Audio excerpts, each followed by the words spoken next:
ऐका माझं हे पाणी ठेव. मी सांगितलं ना एकदम कपिलाताई, हो, स्वामीचं पाणी आता वापरलं. माई गया बहिणी, अहो काय झालं? बाळप्पा भाऊ, अहो हे पाणी मी स्वामींच्या पूजेसाठी भरून ठेवलंय, पण त्यांना हेच पाणी हवंय.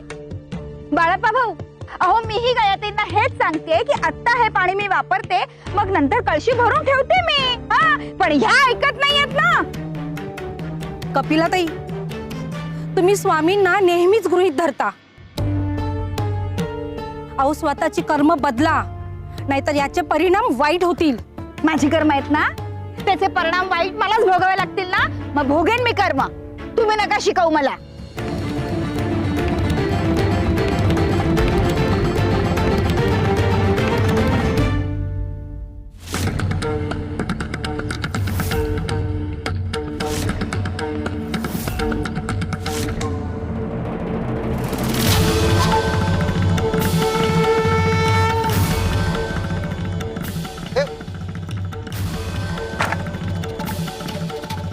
शिव शंकर शंभो.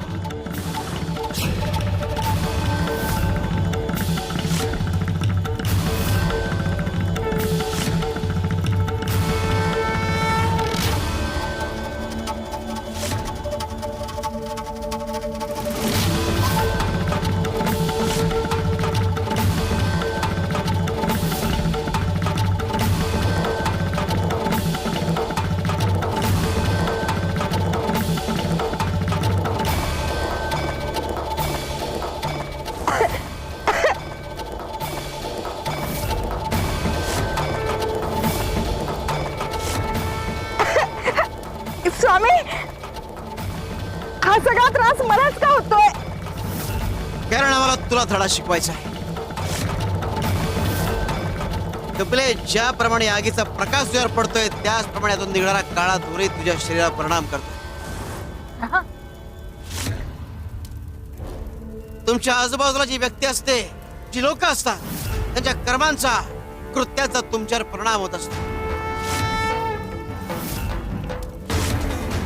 तेव्हा कृत्य करताना, कर्म करताना सांभाळून करावे, जबाबदारीने करावे.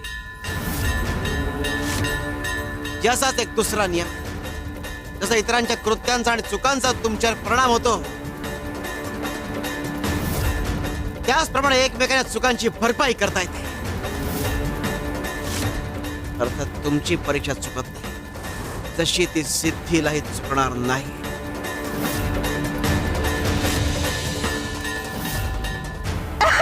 स्वामी, खूप त्रास होतोय मला. शिवारी शंकर नमामि शंकर शिवशंकर शंभो. हे गिरिजापती भवानी शंकर शिवशंकर शंभो. बाबा, अजून काय हवंय का?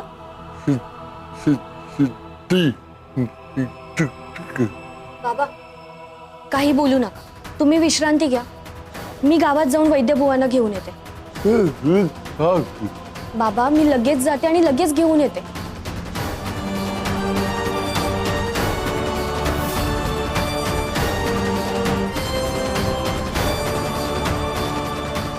बाबा, गावात वैद्यबुवांचं घर नेमकं कुठे आहे? मी तर कधी बाहेर पडली नाही, आणि आपल्या गावी तर तुम्हीच त्यांना बोलवत होतात घरी.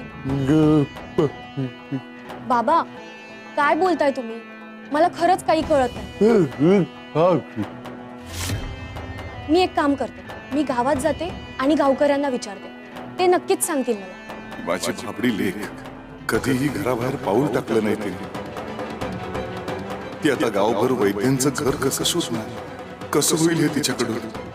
स्वामी, तिचं रक्षण करा.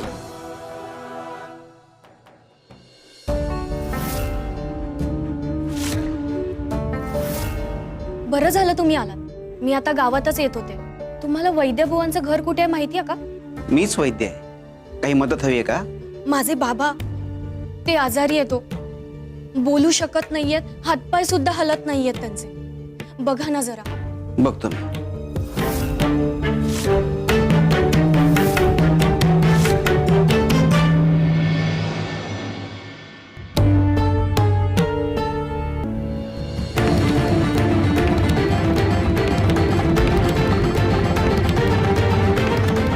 अर्धांग वायूचा झटका आला यांना. अर्धांग वायू काय लगेच बरा होणार? नियमित उपचार सुरू ठेवावे लागतील. काही दिवस, महिने, कदाचित वर्षही लागेल. काय वर्ष? पण माझे बाबा तर नित्य नेमाने स्वामींचं नामस्मरण करतात. मग बाबांच्याच बाबतीत असं का घडतंय? आणि स्वामी भक्तांवर अशी वेळ का यावी? भक्ती फक्त पोकळ असून चालत नाही. स्वतःच्या चुकांनाही आवर घालावं लागतं. आता तुमच्याकडून काही चुका झाल्या असतील नाही,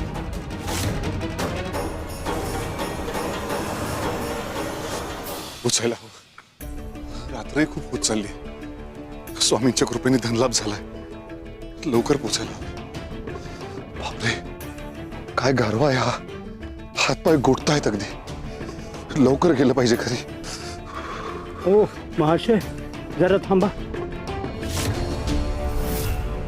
कोण आहात तुम्ही? आणि इतक्या थंडीत असं रस्त्यात का बसलात? घर नाही, अंगावर चादर नाही. एखादी घोंगडी मिळेल का?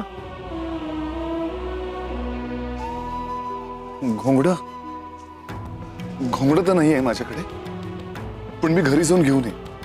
तुम्ही थांबा इथे, मी येईन परत. देव तुमचं भलं करो, तुमच्या घरात सुख शांती राहो. देव तुम्हाला कसलीच कमी पडू देणार नाही. बिचारा.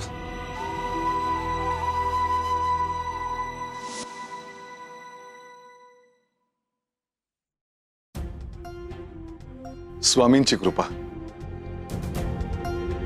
आजचं काम चांगलं पार पडलं. सगळी रक्कम सुरक्षित आणली आहे. आता तिजोरीत ठेवतो, म्हणजे मनही शांत राहील.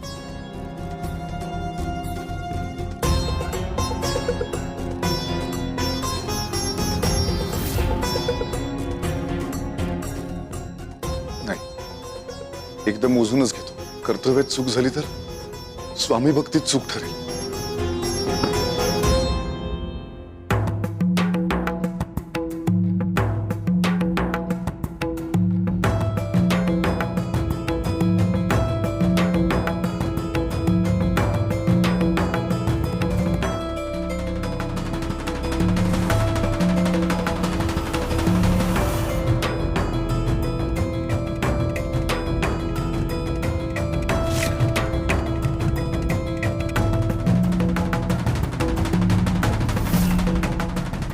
असं कसं होईल?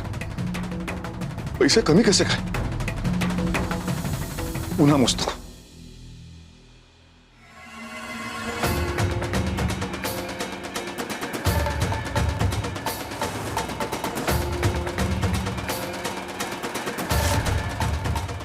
असं कसं होत आहे?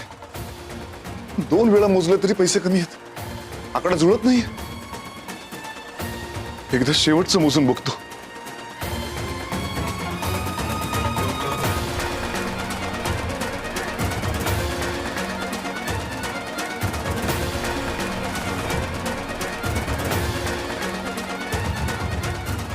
रात्र बेचैनीत गेली खरी, पण स्वामींचं नाम घेतलं आणि शांत वाटलं.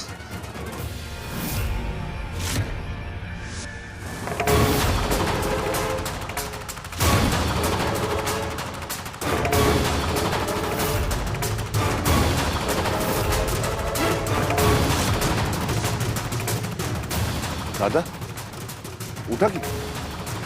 हो दादा.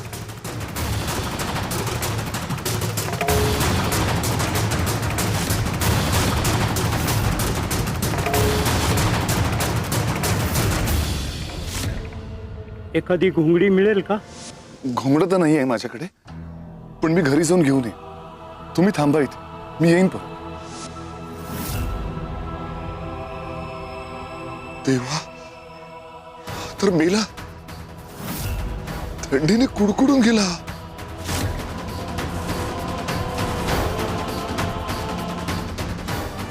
मी काल त्याला वचन दिलं होतं घोंगडी आणून देतो म्हणून. मी विसरलो.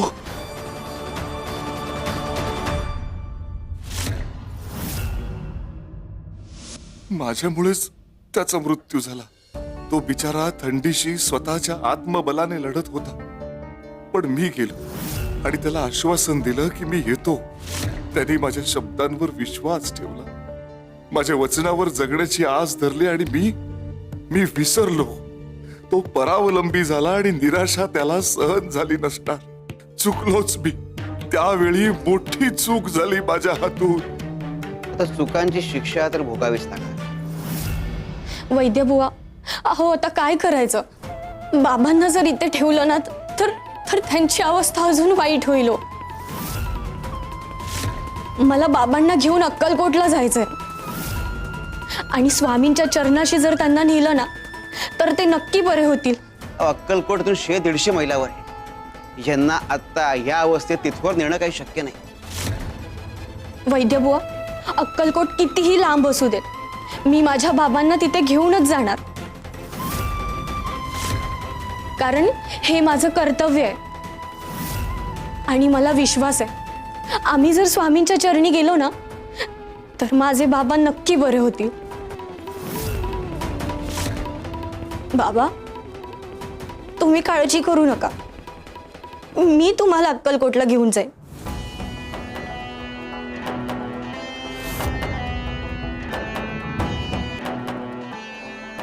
बाळा, पहिली लहानशी चाचणी तर पार केलीस. हार मानत नाहीयेस, ठाम निश्चय केलाय.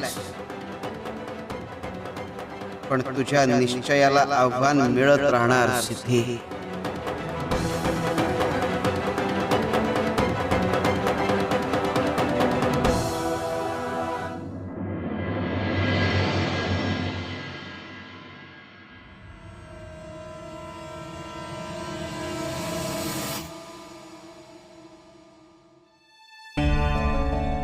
बाबा हळू,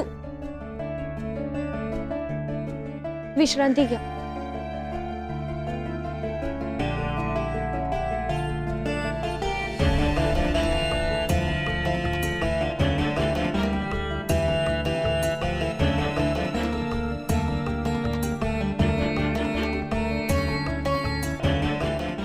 बाबा,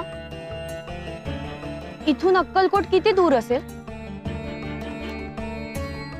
मला तर वाटही नाही माहिती आणि मी कधी गावाबाहेरही नाही पडले.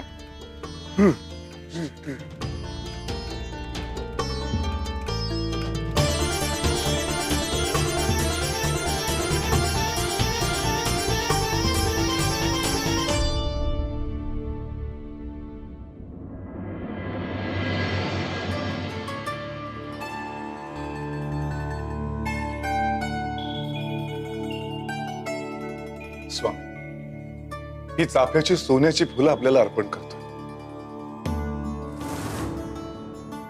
अर्थात आपल्या कृपेमुळेच हे सामर्थ्य प्राप्त झालंय मला.